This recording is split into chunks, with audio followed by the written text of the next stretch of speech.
Hey guys, I'm Lena and I'm happy to see you on my channel because today I will be sharing a pretty personal, crazy and life-changing story. When I came to Florence for my master's in photography, I could not possibly imagine what I would end up with just a year later.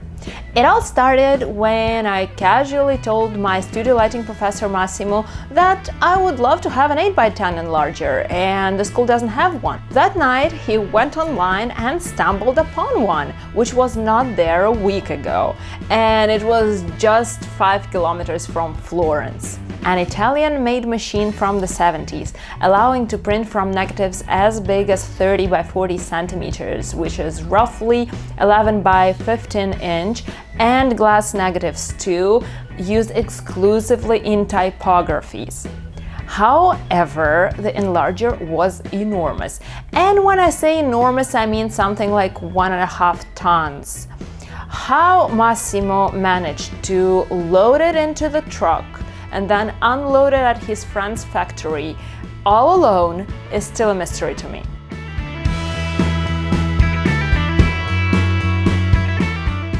So here we were, the enlarger and us, trying to figure out what kind of beast we're dealing with. No one had a clue what would be inside.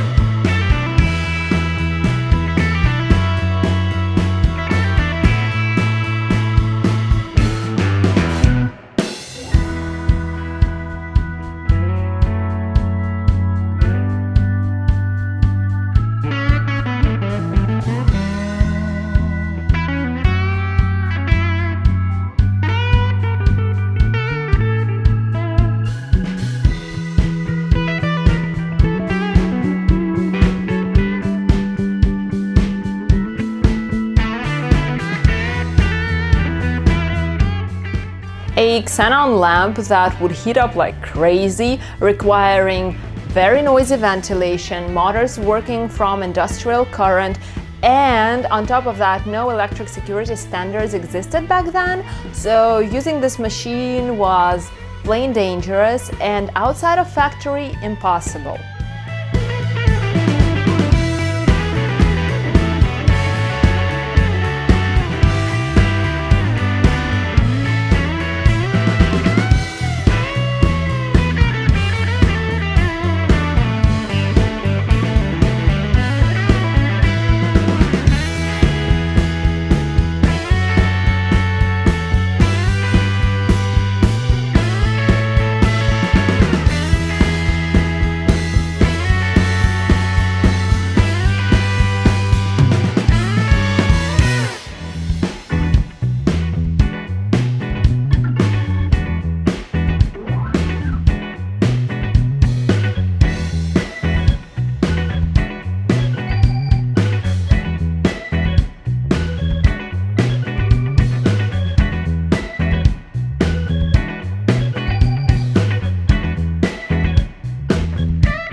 Aesthetically, the enlarger did not change at all except for new bolts.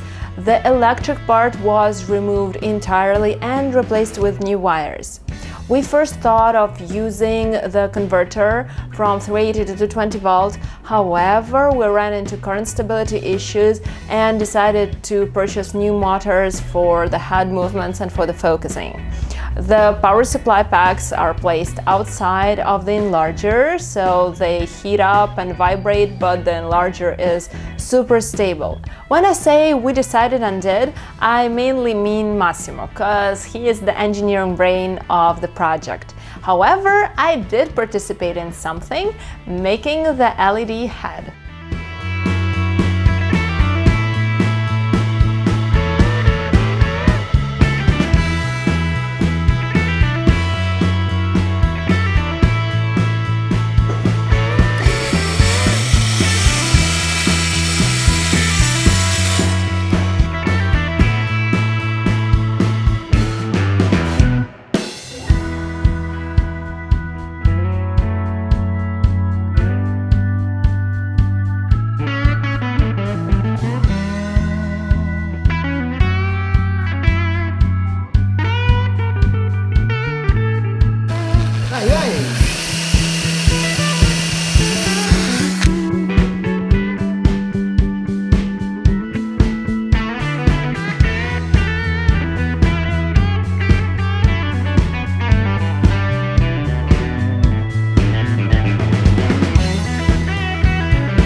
very early in the process of reworking the machine, which we called Monster, we realized we cannot use it at school because it will fall through the second floor. So we needed a space of our own.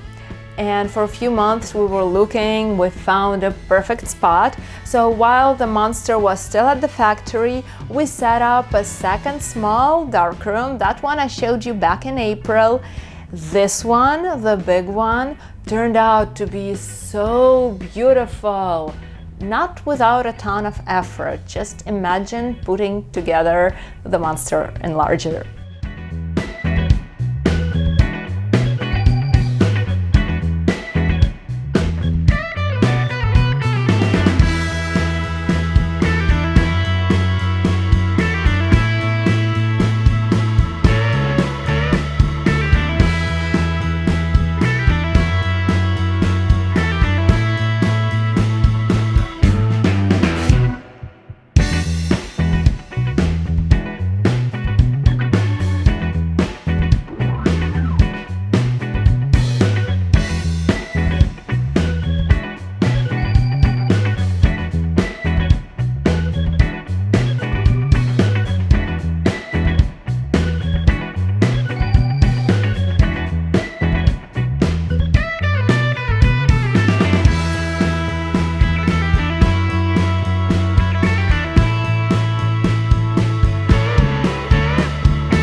If you think the end of story is near, be assured it's not.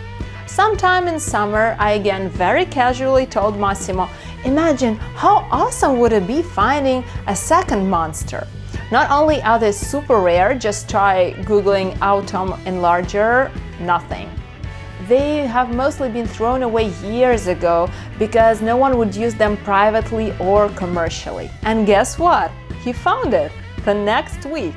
Now this time it was not near Florence but a 9-hour drive away, but of course we went to get it.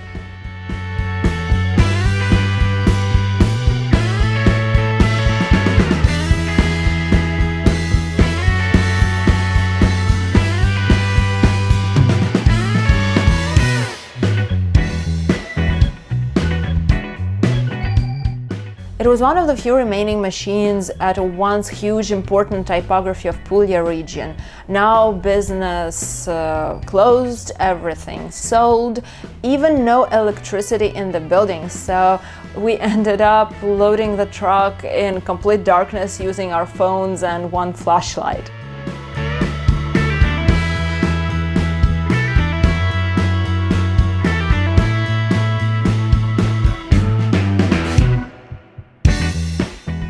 Of course, I was happy to get that second enlarger, but there was one thing that was driving me nuts: the color. I hated it. I was disgusted to touch this enlarger, let alone print with it. So it totally had to be repainted, and I decided I wanted red.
Of course, it's still not the end of our work because we need to finish the red enlarger, change the head, change the motors, but this time around it's so much easier because we know what we're doing. So I felt like at that point I can finally share my huge project of 2016. And I'm really excited to see what next year brings.